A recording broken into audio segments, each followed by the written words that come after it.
Hi, genius. Let's talk about our world, shall we? Don't mind me sitting in my pool. Okay.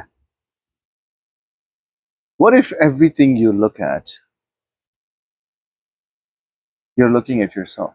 What if everything you touch, you're touching yourself? Because you are it and you are the consciousness.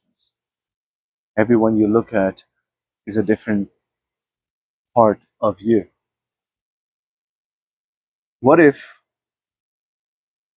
and guys, I like to just freestyle my videos, obviously, there's no script, so bear with me. What if, when you look at someone that you can't stand,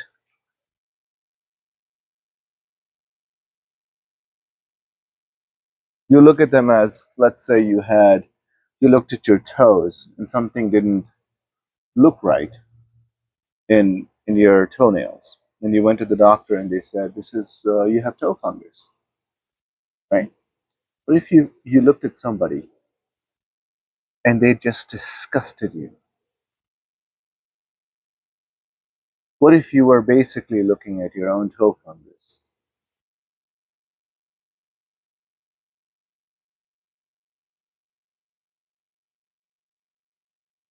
Because you are just one tiny piece of the functionality and the version of one consciousness.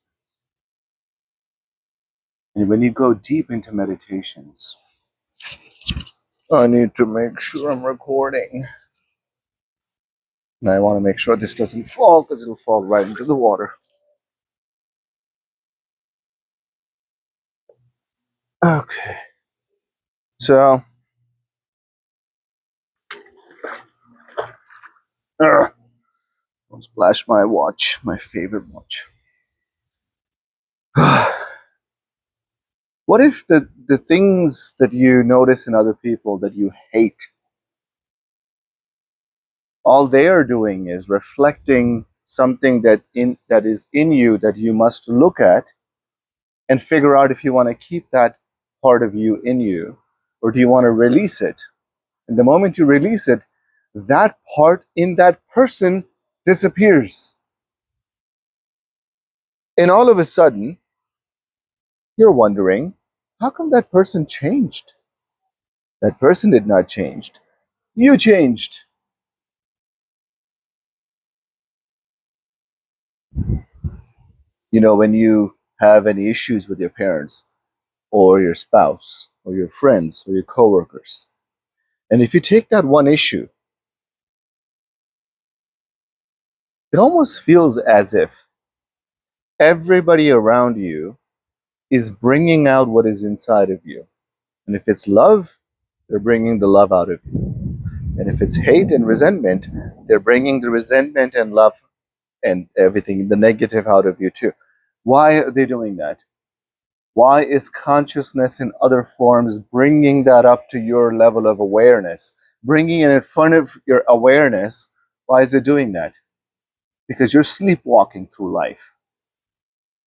Because your analytical mind and your ego has taken over the lens of your simulation in this persona and character that you have chosen to be a part of, yet you want to sleepwalk through it. Why do you want to die before you become enlightened again, which is who you are? Why can't you take this persona and control it and design it and be it and enjoy your life?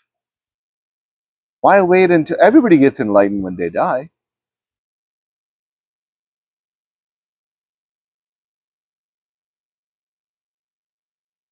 Because nobody really gets enlightened. We are already enlightened.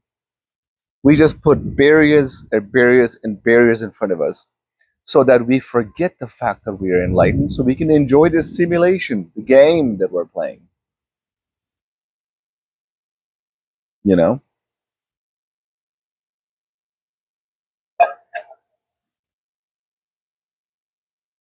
When you don't like something in somebody, that's because there's something inside of you that you need to change.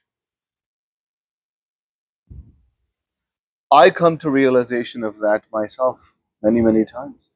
That's why there's a community, mysticalbeings.org, that I'm creating. I have I have a Discord. I have live meditations. We have Q&As. Why? I have so many people that have never meditated for 1 year straight. They have never meditated 365 days in a row. But ever since they have joined this community, they have not missed one day. It's not because I am some magician. I am a magician, obviously. You'll know why if you're part of the community. Sorry. I'm not bragging. I just have this belief that I am.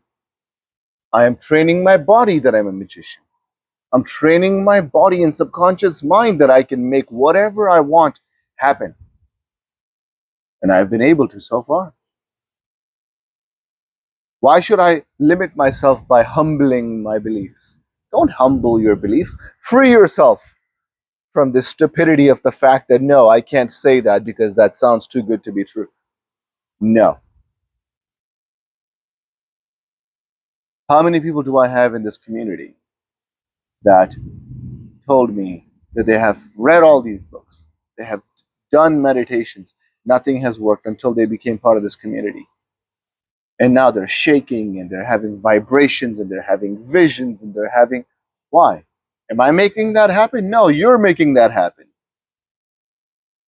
I'm just a catalyst. I'm just the wire that is jumping your battery so you can start yourself up, I guess. I want to make sure I'm still recording. I don't trust my phone anymore. I'm going to start recording with my camera, guys. Oh my god, the weather is so perfect. The water temperature is so perfect.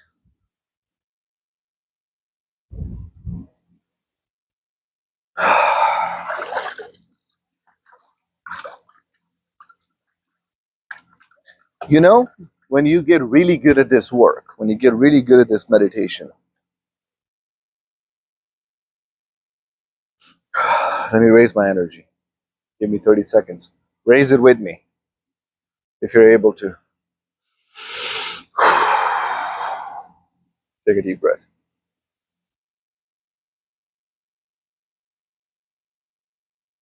Pretend there's this beautiful quantum beam energy full of abundance, worthiness, healing energy, deserving energy, coming right through your eight.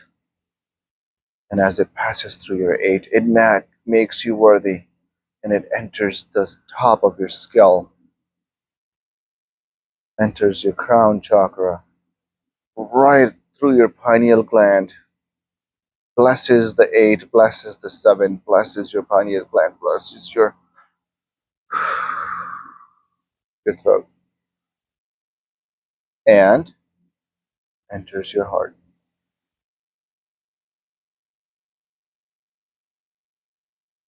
All of that energy from the quantum goes straight into your heart. Now your heart expands it in all directions at once, blesses every cell in your body, blesses your magnetic field, and begins to send blessing out into the quantum. What happens when you send blessings to the quantum? The quantum reciprocates. Because quantum is what? A part of you. It is not separate from you. This entire game is being played within you, by you, for you. Imagine a child that is moving his arms and legs, and the child doesn't know that it's moving his arms and legs. You know, when the child is doing its thing and people have to tie this child's arms around them and wrap this cloth around the child so that the child doesn't go crazy at night doing this whole dance and movement thing and the child doesn't get tired and starts crying. The annoying people that bother you, everything else, that is just that. You moving your arms and legs uncontrollably, and you just don't know that it's you doing it, and you think it's your arms bothering you, it's your legs bothering you, and it's your fingers bothering you. No, it's you. You just aren't aware of it. Your senses aren't heightened, and your mind isn't aware of it. Your brain isn't capable of it yet, because you have just put on this mask of this being human, and you have just entered the density of lower and lower frequency, which has turned you into matter. And you are so unaware of all these things. Similarly, you are unaware of non matter things that are happening into your life that you need to become aware of. How do you do that? You meditate. Why should you meditate? Because you can control quantum by doing that. Why are people waking up around the world? They're sick of what they have been used to.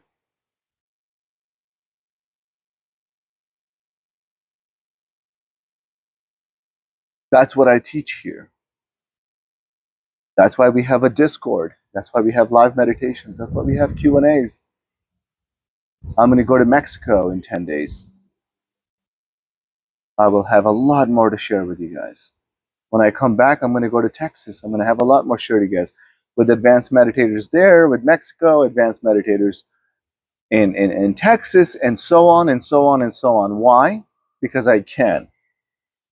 And I will be beating the drum until I wake you up and until I make you realize that you're divine.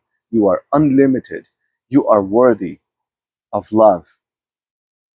You are deserving of abundance. You are whole. You are it. Whatever you think that it is, you are. Doesn't matter if that's miserable you or the abundant you or the whole you. You can have it all. You just, in the moment you give your energy to it, you transfer yourself into misery or lack or abundance or wholeness or disease or completeness and healed you. So what do you want to do? You let me know. Enough rant. I love you guys.